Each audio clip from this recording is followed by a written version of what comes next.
တနေ့ကုန်အလုပ်တွေရှုပ်နေပြီမဲ့ညာဘက်အိယာဝန်ခါနီးကြမှာဘာတစ်ခုမှမဲမဲရမပြီးသေးမှလားလို့ခန်းစားမိဖို့ကြမှာပါအဲ့ဒါကလေအလုပ်များတာနဲ့တကယ်တန်ဖိုးရှိတဲ့အလုပ်ဖြစ်တာလုံးဝမတူဘူးဆိုတဲ့သက်သေပါပဲကဲဒီကိစ္စကိုဖြေရှင်းပေးနိုင်မဲ့အန်အောဆရာကောင်းလောက်အောင်ရိုးရှင်းတဲ့နီလန်တစ်ခုကိုဒီနေ့အတူတူလေ့လာကြည့်ကြအောင်တကယ်တော့ပြဿနာရဲ့အရေးမြေကရှင်းပါတယ်ကိုယ့်ရဲ့အာယုံဆိုင်မှုတွေလှုပ်ရှားတွေကဟိုတစဒီတစပြန်ကျဲနေလို့ပါအရာအလုံးကိုတပြိုင်တည်းထက်လှုပ်ဖို့ကြိုးစားတဲ့အခါဘလို့ချင်းနေမျိုးဖြစ်သွားရလဲဆိုတာကြည့်လိုက်ရ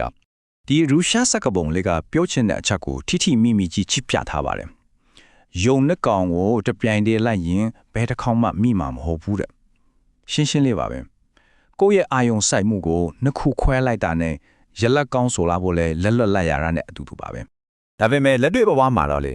ေလူတော်များများရဲ့လှုပ်ရှားစီးရင်တွေကယုံနဲ့ကောင်းမကလို့သူ့အုပ်လုံးကိုလိုက်ဖမ်းနေတယ်လို့ဖြစ်နေတတ်တယ်အဲ့ဒါဘာကြောင့်လ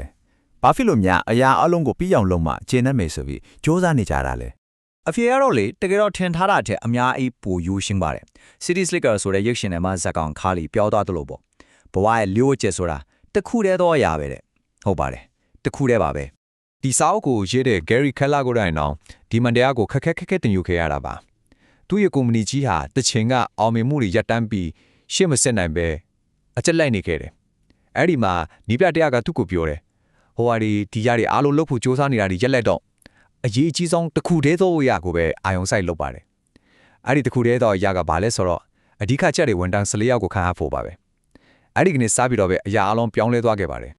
ဆိုတော့ဒီနေရတဲ့သင်ခန်းစာကရှင်းရှင်းလေးပါတီးတီးလေးပဲသွားပါတယ်ကိုလို့ရနေတဲ့အရာတွေအများကြီးကိုလစ်လူရှုပြီးတော့တကယ်တမ်းလုတ်ကိုလုတ်တဲ့အရာတစ်ခုတည်းကိုပဲအာယုံဆိုင်လှုပ်ဆောင်ဖို့ဖြစ်ပါတယ်โอเคဒါဆိုရင်အရေးကြီးဆုံးအလုပ်တစ်ခုတည်းကိုပဲအာယုံစိုက်လိုက်တာနဲ့ထူးထူးခြားခြားရလက်ကြီးတွေဘလို့များဖြစ်လာနိုင်တာလဲအဲ့ဒီနောက်ွယ်မှာတကယ်ကိုအစွမ်းထက်တဲ့ရန်တရားတစ်ခုရှိနေပါတယ်အဲ့ဒါကို BJ Taunting ကကြီးချတဲ့ပြောင်းလဲမှုတိုင်းဟာလဲချလာတဲ့ domino တွေလိုပဲစတင်ပါတယ်ဆိုပြီးသိလာတဲ့စကားလုံးနဲ့ပုံဖော်ခဲ့ပါတယ်ဒီစကားရဲ့နောက်ွယ်မှာတကယ်အထိပြန်အချက်အလက်တစ်ခုရှိနေပါတယ်အဲ့ဒါက geometric progression လို့ခေါ်တဲ့ဖြစ်စဉ်မှာရိုးရိုးလေးပြောရရင် domino တတုံးဟာသူ့ထက်90%ပိုကြီးတဲ့နောက်တတုံးကိုလဲချနိုင်တဲ့စွမ်းအားရှိတယ်။ဆိုလိုတာကအစပြုလိုက်တဲ့လှုပ်ဆောင်ချက်သေးသေးလေးတစ်ခုကသူ့ထက်ပိုကြီးတဲ့ရက်လက်ကိုမွေးဖွားပြီးအဲ့ဒီရက်လက်ကနေပိုပြီးကြီးမားတဲ့ရက်လက်တွေစင့်ကဲဖြစ်ပေါ်လာတာကိုပြောတာပါ။ဒီ domino တုံးတတုံးချင်းစီကိုလှုပ်ရမယ့်အလုပ်တစ်ခုဒါမှမဟုတ်ရောက်ချင်တဲ့ပန်းတိုင်တစ်ခုလို့မြင်အောင်ကြည့်လိုက်ပါ။တင်းငယ်တယ်လို့ထင်ရတဲ့ပထမဆုံး domino တုံးလေးကိုလဲချလိုက်ရုံနဲ့ကိုယ့်ရဲ့အကြီးမားဆုံးပန်းတိုင်ဒီထီကိုရောက်သွားစေနိုင်တဲ့စင်ကဲတုံ့ပြန်မှုကြီးတစ်ခုစတင်သွားနိုင်တယ်ဆိုရင်ကောဒါဟာ geometric progression ရဲ့အစွမ်းပါပဲကဲဒီစွမ်းကဘလောက်ထိကြီးလဲဆိုကိုမြင်အောင်ကြည့်ရအောင်နှစ်လက်မှာ domino တုံးလေးနဲ့ဆက်လိုက်မယ်နော်18တုံးမြောက်ကိုရောက်တဲ့အခါပီဇာမျောစင်ထက်မြင့်သွားပါပြီ37တုံးမြောက်ဆိုနိုင် Everett တောင်ထက်တောင်ကိုမြင့်သွားပြီအော်စီယာအကောင်းဆုံးကတော့59တုံးမြောက် domino ဟာကမ္ဘာနဲ့လာစီကိုတတားတစ်စင်းချင်းနိုင်တဲ့ထိချီမားသွားလိမ့်မယ်ဆိုတော့ဒီကနေ့ဘာကိုနားလေရမလဲဆိုတော့ထူးခြားတဲ့အောင်မြင်မှုဆိုတာတပြိုင်နက်တည်းအကောင်လုံးကိုလှုပ်လို့ရတာမဟုတ်ဘူးအစီအစဉ်တကျတစ်ခုပြီးတစ်ခုလှုပ်ဆောင်ရတာဖြစ်တယ်ဆိုတာပါပဲအရေးအကြီးဆုံးကပါလဲမန်ကန်နဲ့ပထမဆုံးဒိုမီနိုတုံးကိုရှာပြီးအရင်ဆုံးလဲချဖို့ပါပဲဒါဆိုရင်အဲ့ဒီရေးအကြီးဆုံးဖြစ်တဲ့ဥဆောင်ဒိုမီနိုတုံးကိုရောဘယ်လိုရှာမလဲအဲ့ဒီတော့တကယ်ဘူးအစွမ်းထက်တဲ့နီလန်တစ်ခုရှိပါတယ်ဒါပေမဲ့အဲ့ဒီနီလန်ကိုအတော့မချခင်ပါလေအရင်ဆုံးလူများစုယုံမားနေတဲ့အချက်ကြီးတကူကိုခြေဖြတ်ပြီးဖို့လိုပါတယ်အဲ့ဒါကတော့အရာအလုံးဟာတန်းတူရေးကြီးရဲ့ဆိုတဲ့အတွေးခေါ်ပါပဲဒါလုံးဝမမှန်ပါဘူးလူတိုင်းမှာ to do list လို့ခေါ်တဲ့ look ဆရာစီရင်တွေရှိကြပါတယ်အများအားဖြင့်အဲ့ဒီစီရင်တွေကရှေးလျားပြီးဘာကိုရင်လုံးရမှန်းမတည်ပဲစိတ်ဖိစီးမှုပဲပေးတတ်တယ်တကယ်အောင်မြင်တဲ့သူတွေကတော့ success list လို့ခေါ်တဲ့အောင်မြင်မှုစီရင်ကိုသုံးပါတယ်အဲ့ဒါကတိုးတယ်မဟာဗျူဟာကြတယ်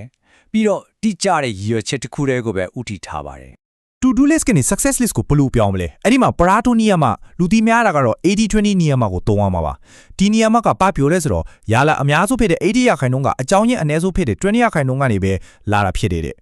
တကယ်အဓိကကျတဲ့အကြောင်းလဲက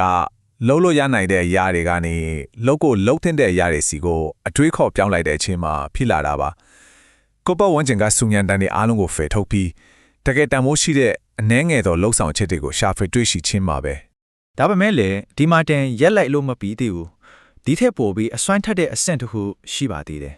ကဲအဆုံးထိတွားကြည့်အောင်ကိုယ်စရင်ထဲကအရေးကြီးဆုံး20%ကိုရွှေထုတ်ပြီးရင် အဲ့ဒီ20ရာခိုင်နှုန်းထဲကမှအရေးကြီးဆုံး20ရာခိုင်နှုန်းကိုထပ်ပြီးရွှေထုတ်ဒီလိုနဲ့နောက်ဆုံးမှတကယ်ကိုမရှိမဖြစ်အရေးကြီးဆုံးတစ်ခုတည်းသောအရာပဲကျန်တဲ့ထိဆက်လုပ်သွားရမှာပါအဲ့ဒါကမှကိုယ့်ရဲ့ပထမဆုံးဒိုမီနိုတုံးအစစ်အမှန်ပါပဲ ကဲအခုဒီယူစစ်ဟာလုံးကိုလက်တွေ့ဘဝမှာအသုံးချလိုက်ဟိုပေါင်းစည်းကြည့်ကြရအောင်ကိုယ့်ရဲ့ရေးကြီးဆုံးတစ်ခုတည်းသောအရာကိုနေ့စဉ်နဲ့များဘလို့ရှာဖွေသွားမလဲ ဒီအတွက်အဓိကကျတဲ့ချက်လေးချက်ကိုတော့ဆွဲဆွဲမြဲမြဲဟန်တာဖို့လိုပါမယ်နံပါတ်1တင်းခဲ့တဲ့အရာကိုပဲအာယုံစိုက်ပါနံပါတ်2အဆုံးရောက်တဲ့အထိဦးစားပေးပါနံပါတ်3မလိုအပ်တာတွေကိုနှိုးလို့ပြောပြီးငင်းပယ်တတ်ပါစေနောက်ဆုံးတစ်ခုကတော့လှုပ်ရှားတွေကိုအမှန်ချစ်ပြီးသွားရုံတတ်တတ်နဲ့ခြေတွင်းနေတဲ့ကစားပွဲထဲမှာပိတ်မိမနေဖို့ပါပဲ ဒီတွေးခေါ်တဲ့အားလုံးရဲ့အနှစ်သာရကိုလည်းတကယ်ကိုအစွမ်းထက်တဲ့မိခွန်းတစ်ခွန်းတည်းနဲ့ချုံလို့ရပါတယ်။ဒါကကိုယ့်ရဲ့ပထမဆုံးဒိုမီနိုတုံးကိုရှာတွေ့ဖို့နေတိုင်းကိုပြန်မေးရမယ်မိခွန်းပါပဲ အဲ့ဒီမိကုန်းကတော့ငါလုံနိုင်တဲ့တစ်ခုတည်းသောຢာကပါလဲ အဲ့ဒါကိုလုံးလိုက်ခြင်းအပြင်တခြားအရာအားလုံးကပိုလွေးကူတွားမလားဒါမှမဟုတ်လုံးဝကိုမလိုအပ်တော့ဘူးလားဆိုတဲ့မေးခွန်းပါပဲဒီမေးခွန်းတစ်ခုတည်းကပဲကိုယ့်ရဲ့အာယုံစူးစိုက်မှုကိုလမ်းမှန်ပေါ်ပို့ဆောင်ပေးပြီးထူးခြားကောင်းမွန်တဲ့ရလဒ်ကိုဖန်တီးပေးနိုင်မှာအသေးကြပါပဲ